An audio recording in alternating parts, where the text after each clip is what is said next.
The other day I was wondering if there's a common thread between players like Oscar Robertson and Ja Morant. I think about weird stuff like this all the time. None of this is new. There used to be a show called 6 Degrees of Kevin Bacon. I don't know if you remember it. It was a game show centered around the idea that every actor was only 6 degrees of separation away from Kevin Bacon. The core idea is the sociological concept of 6 degrees of separation, which theorizes that any two people on Earth are connected through a short chain of acquaintances. In the context of the game, Kevin Bacon is assigned a Bacon number of 0. An actor who appeared in a movie with Kevin Bacon has a Bacon number of 1. An actor who appeared with Bacon number 1 actor, but not Bacon himself, has Bacon number 2, and so on.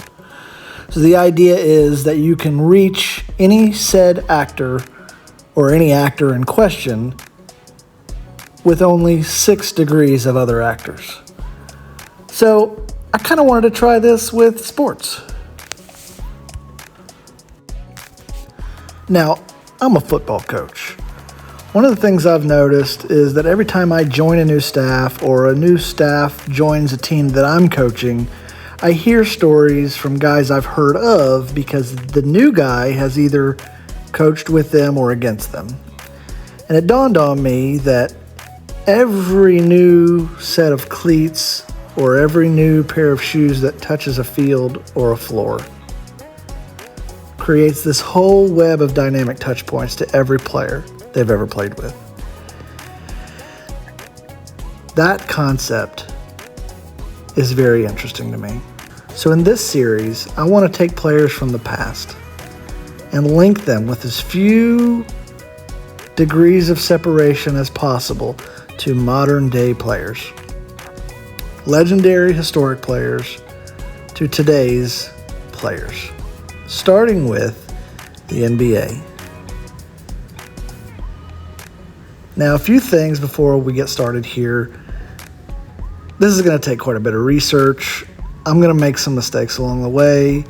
There are probably shorter paths than what I create. I'm trying to make the most interesting. So if we go over 6 degrees, that's not a problem. We're going to call the series Common Threads. 6 degrees or more of teammate separation in sports. Like I said, we're starting with the NBA. 2 guys I want to try to link are Oscar Robertson and Ja Morant. Now, I personally want to start with Oscar Robertson because I grew up in Southern Ohio. Oscar played college basketball in Cincinnati and was drafted by the Cincinnati Royals. Talk about an all-timer. Where I grew up in the 90s, if we were having a conversation about the greatest basketball players of all time, Oscar Robertson's name came up. Now, we live in a different time now, and unless you watch the NBA regularly, you probably haven't heard much about Oscar Robertson, but let me tell you, there is a huge story there, and you cannot tell the story of the NBA or pro basketball at all without several chapters dedicated to Oscar Palmer Robertson. It's not hard to see why. He averaged over 25 for his career. He averaged 30 6 different times, including his Rookie of the Year season. For his career, he also averaged 9.5 assists and 7.5 rebounds. Also, culturally, he's no pushover. The story of his youth, he effectively gave us today's version of free agency. So, without going into too much detail and without making this a Oscar Robertson documentary, we'll start with the first rung, the first connection, the first degree, away from Oscar Robertson. The first teammate that helps us build this bridge from one to the other is Kareem Abdul-Jabbar. Oscar Robertson and Kareem Abdul-Jabbar played together as teammates for 4 seasons on the Milwaukee Bucks. That first year, 1970 to 71, they went 66-16 and beat the Bullets in the NBA Finals. They would go on to have multiple winning years, and the last year together, 73 and 74, they made it back to the finals, losing to the Celtics in Game 7. Having Oscar Robertson and Kareem Abdul-Jabbar on the same team was a big deal. Oscar was a savvy vet. Kareem frequently credited Robertson's veteran leadership and basketball IQ as vital to helping those young Bucks win that first title. And when a legend like Kareem sings your praises, people should listen. So now we've made it from Oscar Robertson to Kareem Abdul-Jabbar.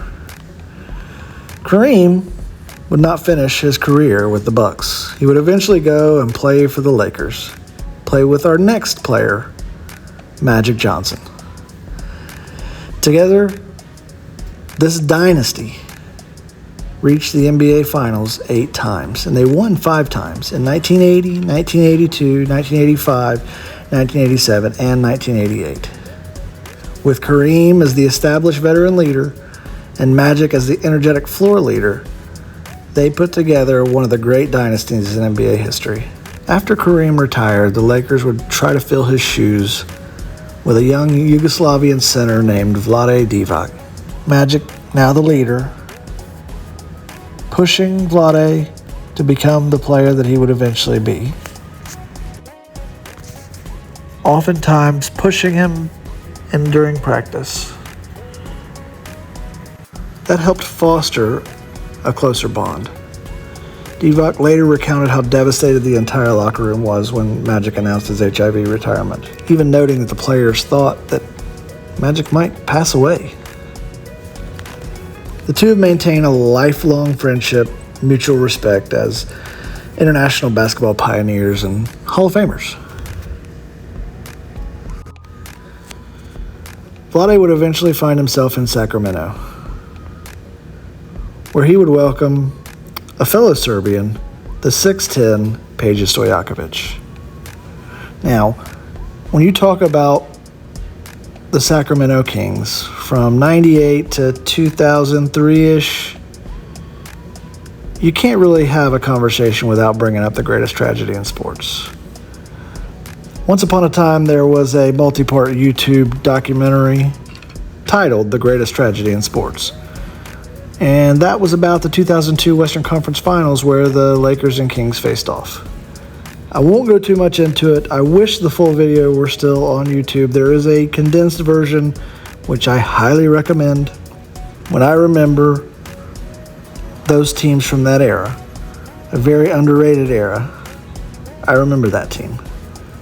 A team of players who played together and played the game the right way. Stojaković would eventually sign with the Hornets in the summer of 2006, pairing up with a young Chris Paul who was entering his second season. The pair led the Hornets to a franchise-best 56 wins in the 2007-2008 season.